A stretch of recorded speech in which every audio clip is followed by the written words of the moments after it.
शुरुआत करेंगे आज की कुछ खास बड़ी खबरों से। भागलपुर के रेलवे का ही हो रहा विकास, हमें चाहिए स्थायी आवास। इसके स्लोगन को लेकर झुग्गी झोपड़ी की सर्वसम्मति ने आज जिलाधिकारी सुब्रत कुमार सेन के विरुद्ध मोर्चा खोल दिया है और अपने अधिकार को लेने के लिए समाहरणालय परिसर में हल्ला बोल प्रदर्शन करते दिखे।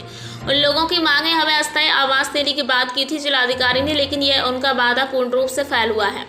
आज हमें रेलवे प्रशासन की ओर से बहरेमी तरीके से अपने आशियाने से भगा दिया गया। आखिर इस तरह हम लोग छोटे छोटे बच्चों को लेकर इस ठंड में कहाँ जाएंगे। वहीं प्रदर्शनकारियों की एक मांग है, हमें रेलवे के विकास में परेशानियां कोई नहीं है, लेकिन हमें स्थायी आवास भी चाहिए। भारत एक वेलफेयर स्टेट है और लगातार सरकार अपने कल्याणकारी योजनाओं से पीछे जा रही है। आप देखेंगे कि भागलपुर प्रशासन जो शहरी विकास योजना है उसमें फिसड्डी है।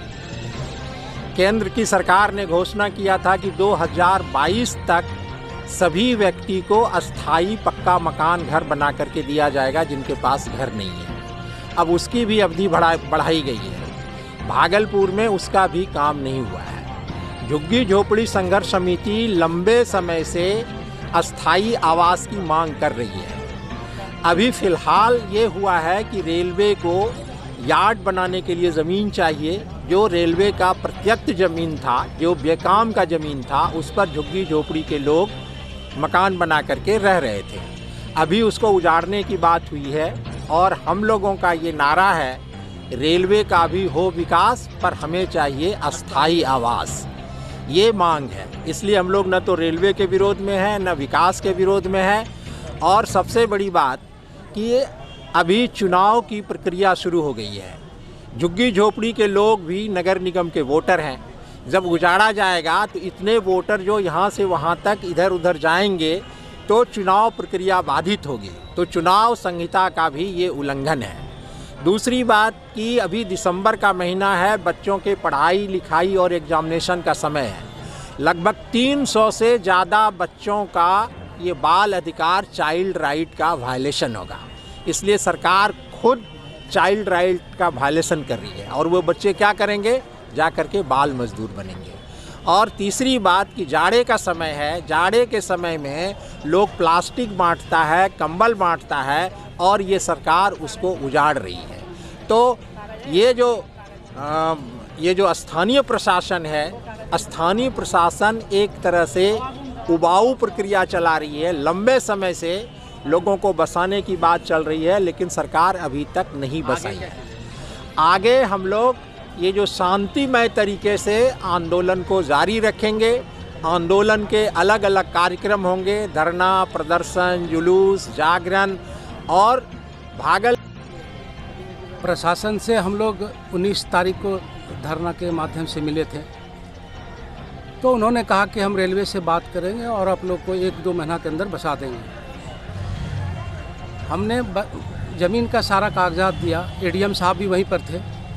हम लोग को लगा कि भाई डीएम साहब जब बोले हैं कि भाई रेलवे से बात करेंगे तो बात करेंगे और रुकेगा। लेकिन 2-4 दिन के बाद फिर रेलवे आता है कि हमने डीएम साहब से आदेश ले लिया उजाड़ने का।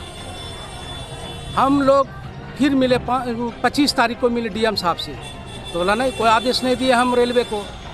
रेलवे अगर कहता है कि हम आदेश लें डीएम साहब से तो कहिए, वो दिखाएगा। हम लोग सोचे भाई अभी तो अब रुक जाएगा, और बोला कि 1-2 महीना में हम आपको बसा देंगे। इसलिए हम लोग शांत थे।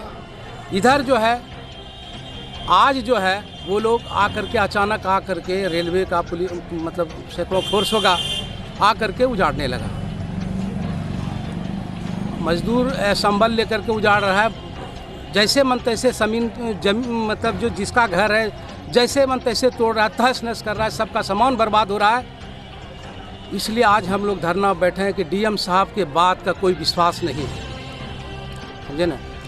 अब बताइए, अब हज़ारों घर को उजाड़ेगा तो कहाँ जाएगा वो आदमी। इसलिए हम लोग आज बैठे हुए हैं। हो सकता है आगे कुछ निर्णय होगा तो आगे कुछ करेंगे। नोटिस दिया था क्या? रेलवे नोटिस दिया था, लेकिन उसका म्याद खत्म हो गया था, समय सीमा खत्म हो गया था। रेलवे जब नोटिस दिया था तो उसका समय सीमा खत्म हो गया था। हम लोग कहेंगे भाई जब समय सीमा खत्म हो गया तो अब कुछ नहीं करेगा। और डीएम साहब भी बोले थे कि इस तरह से कुछ नहीं होगा। आज हमको जब हम गए वहाँ स्थल पर तो पुलिस कहे कि कौन पदाधिकारी मजिस्ट्रेट भेजा, तो मजिस्ट्रेट नहीं मिला। यहाँ से जो एसडीओ साहब भेजे थे वो नहीं मिले।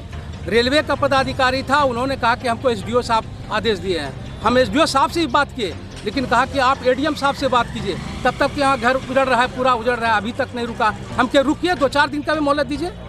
फिर कहा नहीं, 2-4 दिन का मोहलत नहीं देंगे, आज करेंगे और कल पूरा ख़त्म कर देंगे। कितने दिनों के लिए धरना पे बैठे हैं? अब धरना आप देखिए कि हो सकता है लगातार। ब्रेक के बाद फिर से हाजिर होंगे ऐसी कुछ खास बड़ी खबरों के साथ। तब तक के लिए नमस्कार।